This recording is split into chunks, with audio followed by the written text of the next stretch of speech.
This is an interview with Irene Bunker at her home in Happy Valley, the site of the original Bernal adobe.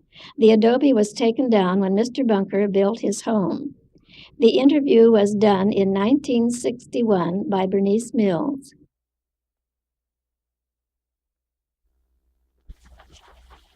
As I go through these things, now you see I'm finding all this kind of stuff. Let's see what else she has here. She took this picture, and the Tribune took the negative and made that picture. Now she said that the, let's see, she's got a little note here. The post office is the building left of the Ford. Oh. Is that it, or is...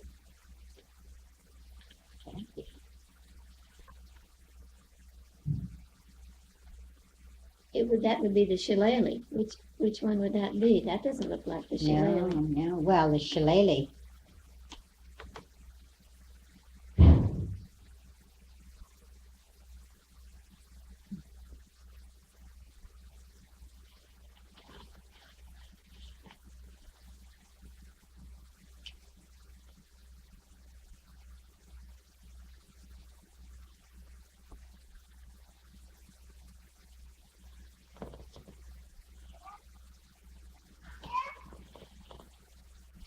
Mrs. Jacob. Oh, of course, that doesn't mean anything. No. Does the article? There's no article. No. But this looks like the old schoolhouse that was moved over, that they eventually put the post office in, and the library. Well, that's now the shillelagh. Yeah, that's the shillelagh, yes. So that is the building. Yes, that must be. Yes. Yes, sure it is.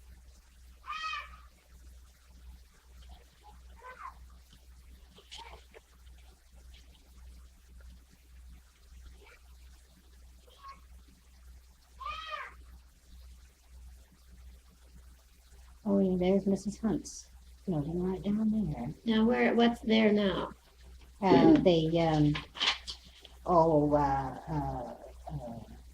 Roundup. Oh. Yeah, right there, there's Mrs. Hunt's. Was it a home or? No, she had a little restaurant, a little candy place, a little eating. And then this was the old store here.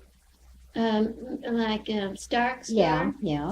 And butcher shop on the corner there. Uh-huh. I remember that. That was in 22. Yeah, so yeah. 23. Yeah, that's the building there. That's right next door here. Now, there doesn't seem to be much in between. No, there doesn't seem to be. Well, there wasn't when that was moved over from the old school lot. See, this was moved over from the old where the Methodist Church is. Yes, the little back building from the Methodist Church. What is this building? But that I don't recognize that at all.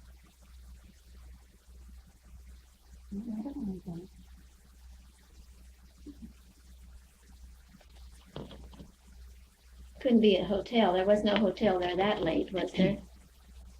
Well, now this picture has been taken a long time. This is the old, the Model A Ford. Yes. So this picture has been taken a long, long time. Well, this looks very much the way it did when I was here in 23, except I don't remember this building.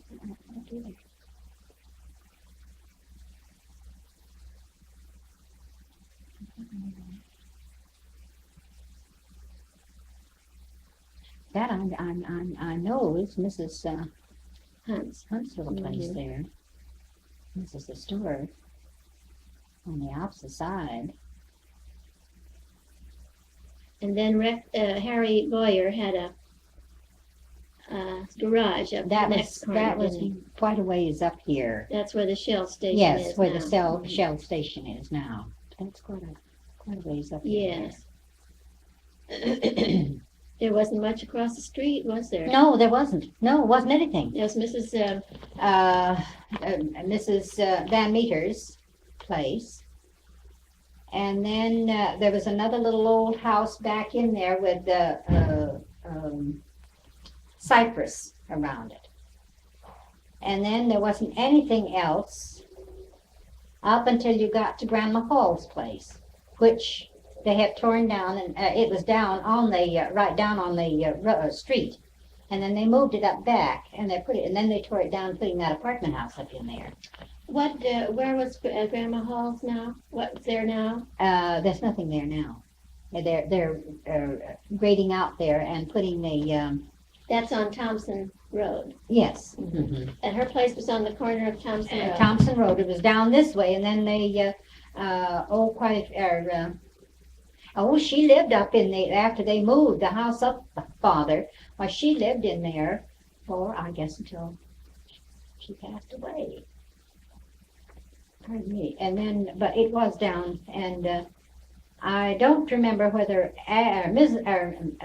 Robert McNeil, that is Ms. McNeil's father, lived in the house before Ms. McNeil lived in the old house. Oh, I see. And in fact, they lived there.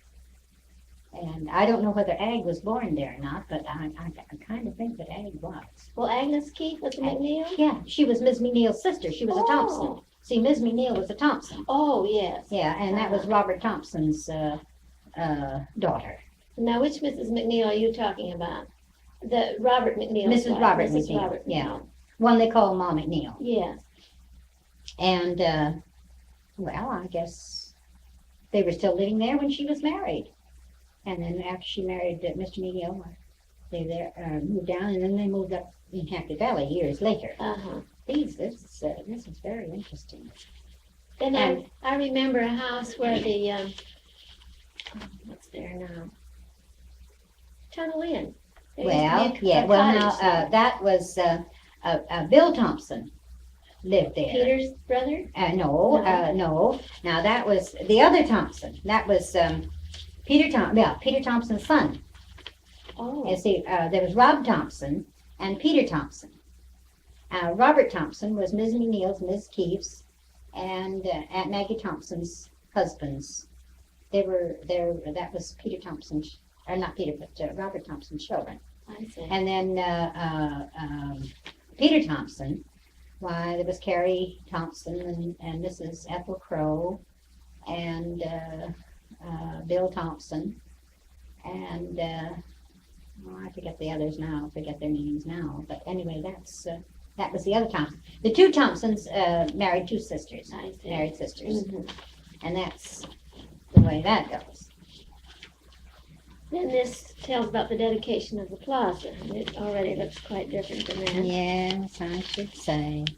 And here's Mr. Morrison and Mr. Stanley. Yeah.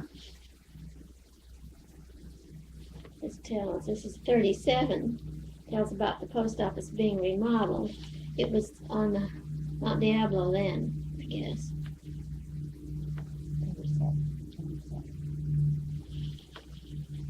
Oh yes, must have been. And they widened. Well, yes, it would have to be on Mount because when they moved.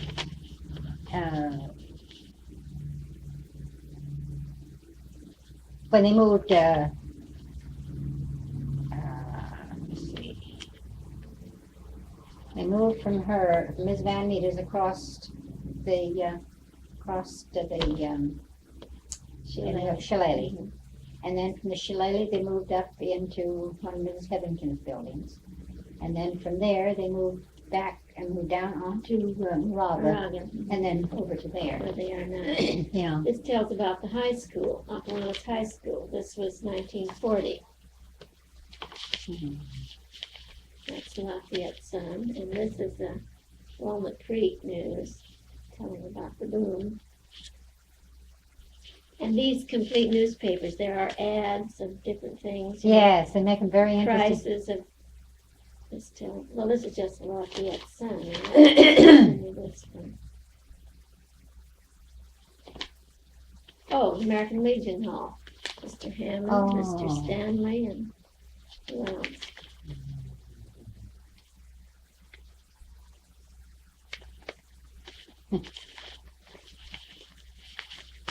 Oh, there's a little article here about a mine being discovered 75 years ago. Oh, It's just kind of, it wasn't really a mine, but it's just published here. Now, this tells about the post office. And that's what year? 41. Mhm.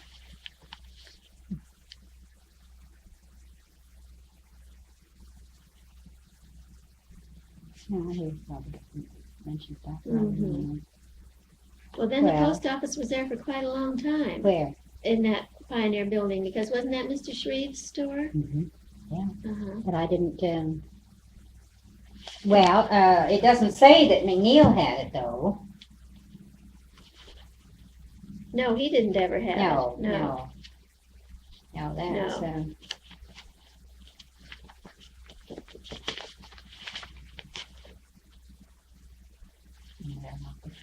So that's how much I've collected so far.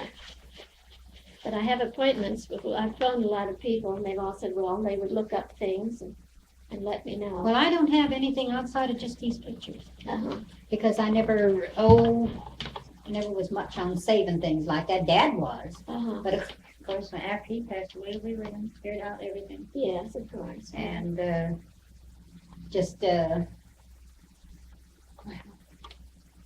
think it was interesting. Uh-huh. Well, not that it wasn't interesting, I wouldn't, but we didn't have the place for it. That's right. And Betty wasn't anything for keeping anything like that, so I just let her go through and get rid of what she Mhm. wanted to, because I wasn't any part to get rid of course, these pictures. I never was part of them. No. But now that some of those articles, they're very interesting. Very interesting. Yes. Yes. Well, now what do you want me to help you do? Well, just tell me anything that you can think of about the people or how Lafayette was or anything at all that will be of interest. I guess when I get all this together, I'll just write up how Lafayette looked 50 years ago, how Oh, I it's was gonna say, changed, I thought that was, and just keep these articles. We'll have something on the post office. We'll have everything on the post office, and the town hall, and the library, and each part of Lafayette. But in between, there how it looked and what I can see people that, lived here. you knew when the hall was built, didn't you? 1913. Yeah, well, it started in 1913, finished in 1914. They held their first dance May the 4th, 1914. Is that so? Or May 4th, 1914. The only way I remember that so well is because Frank was not quite a month old Oh. when they had their first dance Uh-huh. in there. And Dad was the secretary of the Improvement Club for 14 years. Well, we have some of the old Improvement Club minutes. Oh, you do? Yeah. Well, And, I we wonder if have there are any those to that he, refer. that any that Yes, I was just reading some the other night in his handwriting, but I didn't realize he was their secretary for so long. Yeah. 14 years. Well, of course, you see, he didn't start out as secretary right away. He was one of the stockholders and one of the what do they call them? Board member? Board members. Mhm. He was, and then wasn't long though. Bert Mulligan was a secretary for quite a long while, and then he gave it up, and then from then on, Dad took it, and he was there for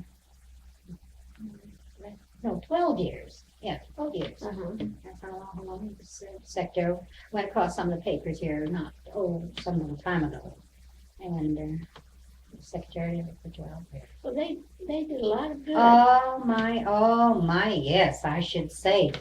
And well, the start of that, from that, well, then they had their first horse show was sponsored by the Improvement Club, which was held in the school grounds. That was the first one that was held in the school grounds. The present school ground? Yeah, the present school grounds. It was held there for 2 years. And it was through the Improvement Club that they had their first horse shows. And then at that time, we raised money through, not through the Improvement Club, but through it was just a club that was formed, and we put in the first tennis court in the school ground. You've heard of that, haven't you? No, I didn't. Well, we raised money. Mrs. Hetherington was the president of it, and we had teas, and we had a party up at Wood's place. Mrs. Englehart's was there then, and Woods had moved back into town, and Englehart's was there, and we had there was a tea, and they had swimming, and they had concessions. Where was that? Up on the hill there, where where the E.K. Woods place. No. Well, it's just as you go up Charles Hill. You know where Charles? Oh, yes, on And that it's side. on the beyond the left hand side going toward town. There's the grounds were in there were beautiful. They had Woods when they put those grounds in. They had the superintendent that laid out the park in San Francisco. Came in and laid it out for him. They were friends. They were friends, and he came in and laid it all out for them. Well, did the Moving People Alliance, was that their home too? They bought it after That's Mrs. awesome. Woods passed away. But then they bought it, and I don't know. There was several things that we had. Well, then the horse show was taken over by horse show committee, and then somebody used to hold it up on the O.D. Hamlin place. Yes, I And remember then- that. Then after they sold the ground there, it began to, they got some people in.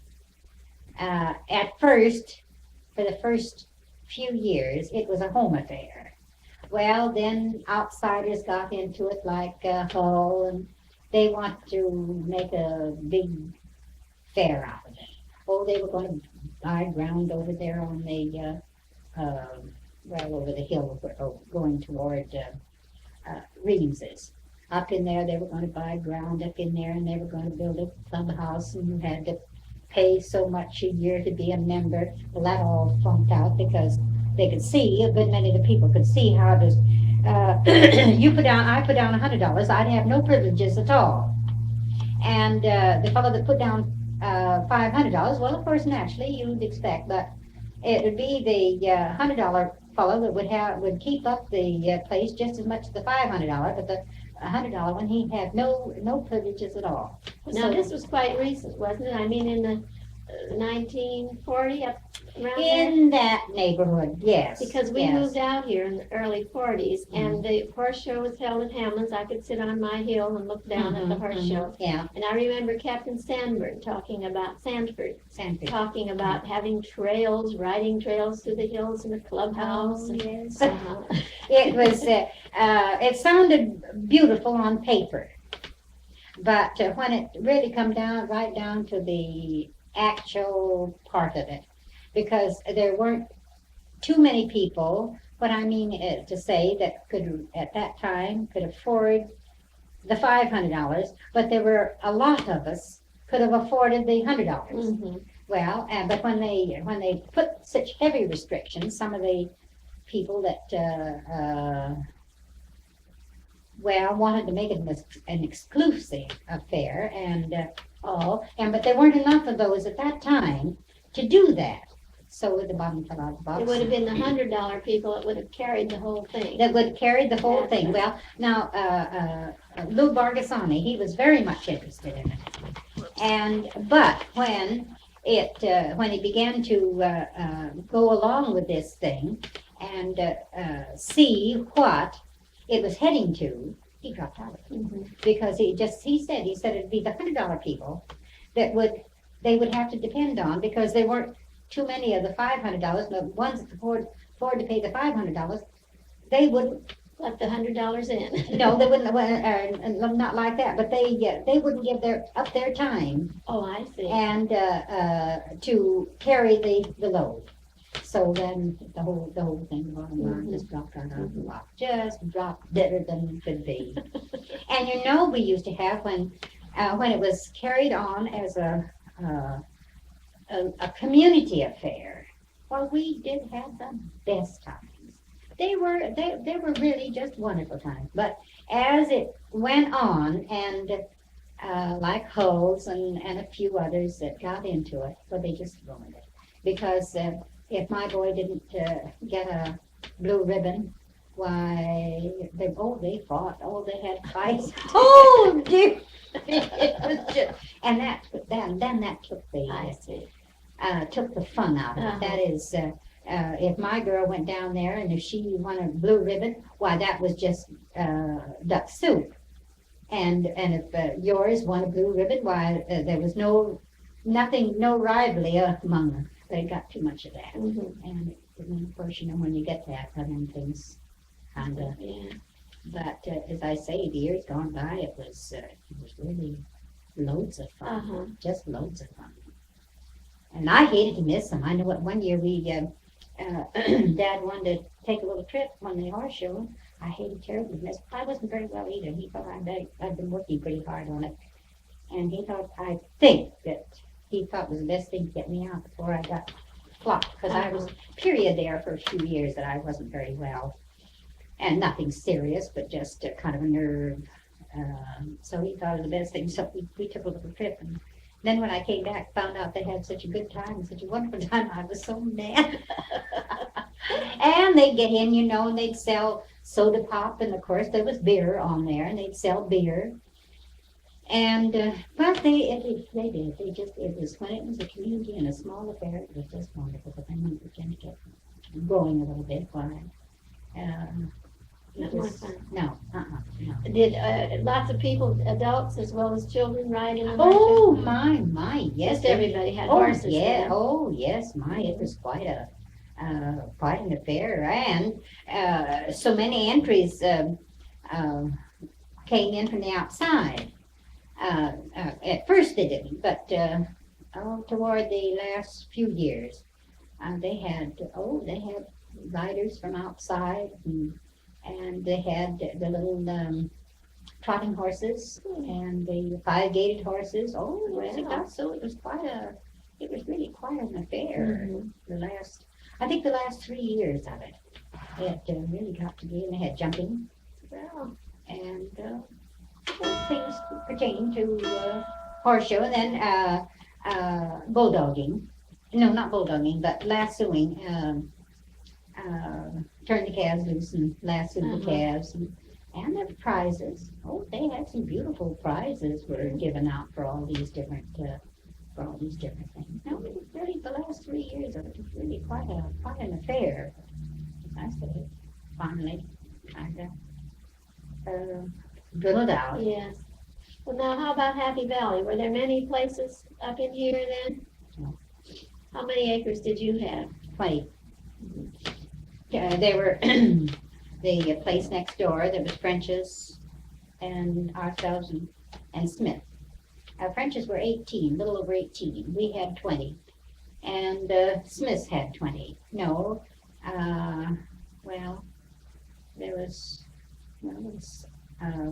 Smith's. Of course, they didn't live out here very long. Their house in 1918 burned down on the hill, and but there was us, and then there was Giglioni's, and the old root place.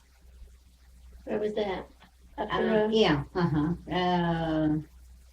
well, where they're dividing up here, well, that's Giglioni's. Then the place adjoining that is the old root ranch.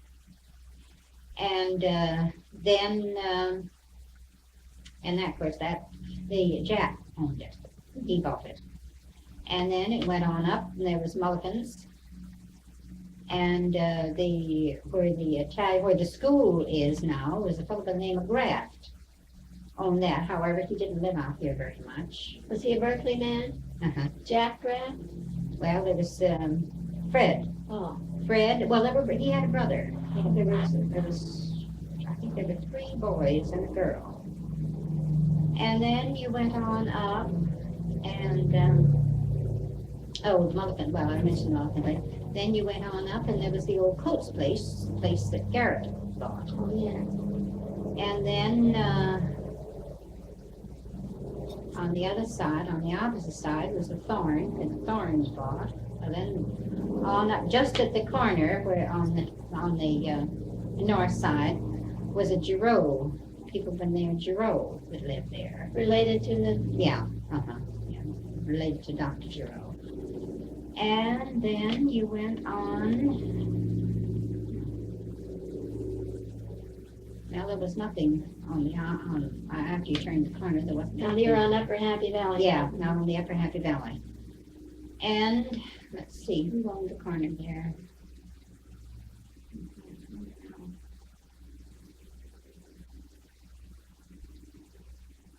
And then going on around is what we call just as you come up the hill, went down, and you made the turn, right in the turn, you called the name Dunn. We called him Pippi Dunn. I don't know why they ever called him Pippi Dunn. He owned that place. Then you went on, and then on the opposite side, on the east side, was the Hatch place, the old Hatch place. And then after the Hatch, Bernie Hollenbeck had it. Then on the other side was, on the upside, was the Flood. Floods didn't own it. They lived there, but they didn't own it. I don't know who owned the place. If I did, I probably did years ago, but I've forgotten. Was that a ranch on the hill Yeah. there? There was a long ranch. Raised hay in there. And then you come on down, and then it was the Ratkovich. He didn't own that either. A man from Berkeley owned it, and I have heard his name, but I don't remember. He owned that all in there where the school and owned, I don't know how many acres he owned in there. And then on the upside, on the opposite side from the school, and from there, I didn't know that. It was a landowner. There were good sized holdings in here. Oh, then, yes. weren't there? Mhm. Oh, yes, yes. Yeah, they were in the Hollenbeck place. There were 50 some odd acres in that one place. And then, of course, the old, what we call the flood place, which didn't belong to flood. I don't know who owned it. I don't remember how many acres in that. And then, there was, Giglione is up here. Oh, God, I don't know. There might be 75 to 80 acres in that place. Because that came on up over the hill on this side, on the other side of the road, and then on up. And then the wood place, that was a good size acreage in there. I don't know if I ever did know. Mm-hmm. It's like the Semina place over here that I still call it the Semina place, which is the Glen. Oh, We call it yes. the Glen. That's, That was 110 acres in that place. well, I remember when they raised tomatoes in there. Yeah. That wasn't too long ago. No. And as the places come in, you forget. That's right. It isn't exactly you forget, but you accept what is there now. That's right. Just don't And think back. just don't know. Just don't think. And that's the way. Well, now in the old house up here, some of the underpinnings, some of the lumber is from wood that came from Redwood Canyon. Is that, The lumber there at Redwood Canyon, and the underpinnings where they're hewed out this way, and then the other one is hewed out and they're put together this way, and they're put together that way with wooden pins. just thinking that in that house. House. Some of the underpinning under there now is still there. Oh my goodness, they're that Great big great big beams. Yeah, big old. Yeah, just use them on the old house. And yeah, it's all That's wonderful. That's wonderful. right. So, of course, it is interesting, and then when you get with someone that have been here, you get to talking. They mention things, and they Fills in the it gaps. fills in the gaps. Yeah. And everybody I talk to says, "Oh, you ought to talk to so and so." And all the old timers say first thing, "Have you talked to Mrs. Rosenberg?" Yes, because she has been here so long. Yes. Well, I have an appointment with her Thursday. This is coming Thursday. This week, and Alice Ruthie Yes, that's in Concord. McNeil Yes. is coming, and she has the history of the cemetery. Yes. Well, and that's another thing. Dad was one of the what do you call them? And Dad, and Mamie Neal. Who's the other one? Oh, what do they call them? What's the other one? Oh dear.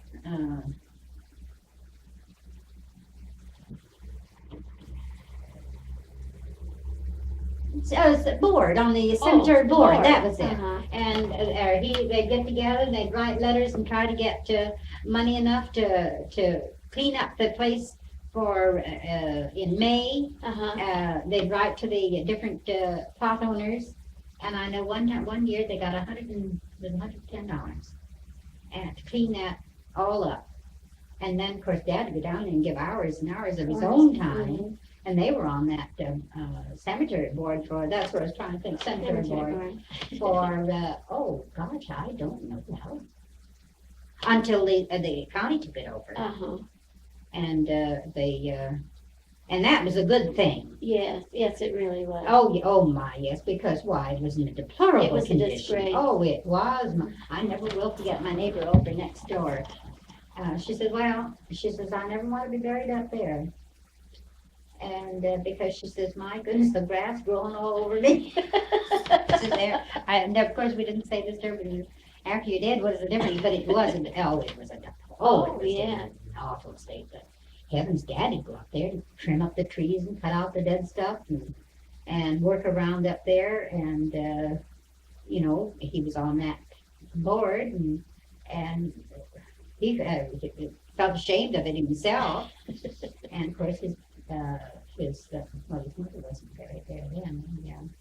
I think the county took it over he has his sisters buried up there, and his mother and his aunt is buried up there. Uh-huh. But now they're doing so much, and of course, they would have had grass growing all over that hill. But they sprayed it with some kind of a chemical to get a weed out of there. Hoeing it or nothing like that would get. They sprayed it with some kind of chemical, and I guess they're still taking analysis of the ground, and really? it's still I didn't realize. well, they it was had a terrible weed, I know. yeah. Well, they had planted clover over on not was it clover? Wait a minute, was it clover? Yes. And all of a sudden, it all died out. It goes down. That stuff has gone down so deep.